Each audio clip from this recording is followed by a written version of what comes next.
ትንሽ ሲለው እኔ ታነቅ ትላለች፣ ሲያደናቅፋት እኔ ልደፋ ባይ ነው። ፍቅራቸው የትየለሌ ነው። አንድ ጎረቤት ይህን ፍቅራቸውን ሲያይ ከርሞ ግን የምራቸውን ነው እውነታቸውን ነው የሚዋደዱት ብሎ አንድ ቀን ቼክ ማድረግ ፈለገ። አያድርስባችሁ እንዲህ አይነት ጎረቤት። ጥቁር በጥቁር ለብሶ የተመዘዘ ሰይፍ ይዞ አንድ ቀን በራቸውን በኃይል አንኳኳው። በኃይል ሲንኳኳ እዚህ አዲስ አበባ ነው ታሪኩ የተፈጸመው። በር በኃይል ከተንኳኳ ወይ ቀበሌ ነው ወይ ደንቦች ናቸው መቼም እኛ ሀገር።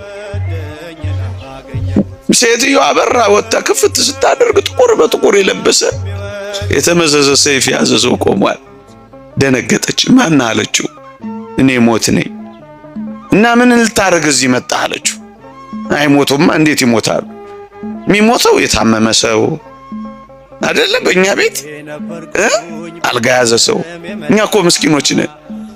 ውሻ እንኳን ሲጮህ እዛ መንደር ውስጥ አይ አቶ ገሌ ዛሬ ሊሞቱ ነው ቤት መዳቢዎች፣ ሟች ቆጣሪዎች። አሁን አንድ ምስኪን ዘፋኝ ትዝ ይለኛል፣ ማዲንጎ የሚባል አሁንም ይሞት ይመስላል እሱ። ደግሞ እናንተ እንደዚህ እንዳታረጉና እንዳጽፉ ነገር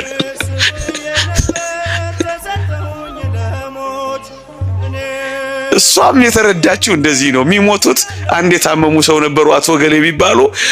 ተሳስተ የሆነ አድራሻ በዚህ ቀጥታ ሄደ ጥፍ ብለህ አይደለም እዚህ ቤት ነው የመጣሁት አለው። ሞት ምንም ያድራሻ ለውጥ ስተት የለም እዚህ ቤት ነው ይላል።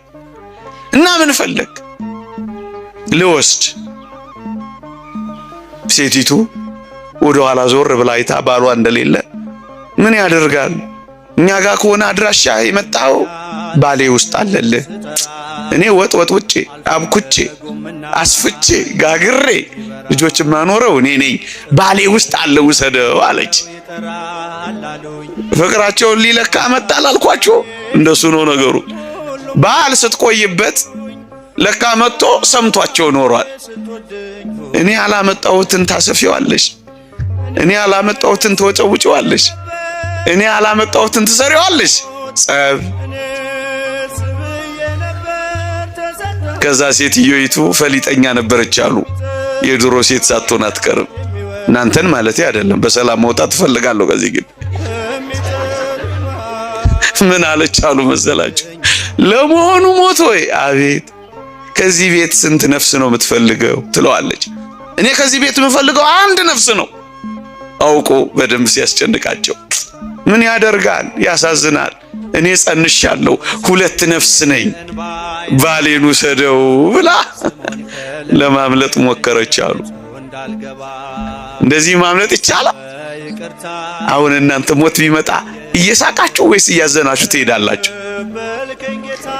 ለመኖር ከሆነ ከክርስቶስ ጋር ለመኖር ከሆነ እርፍ ለማለት ከሆነ የሚበልጠውን ክብር ለማግኘት ከሆነ ወደ ዘላለም ቤታችን ለመመለስ ከሆነ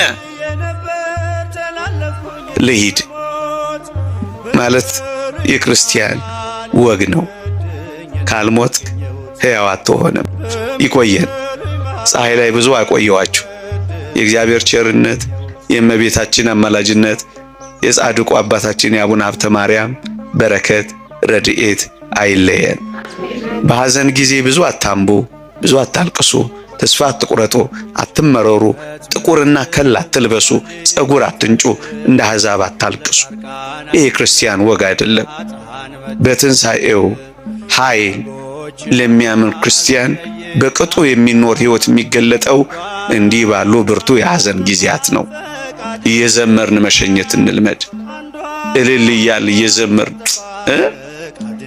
በአንድ አይናቸው እየሳቁ በአንድ አይናቸው እያለቀሱ እንደሚሸኙት ደጋግ ሰዎች እንሆን።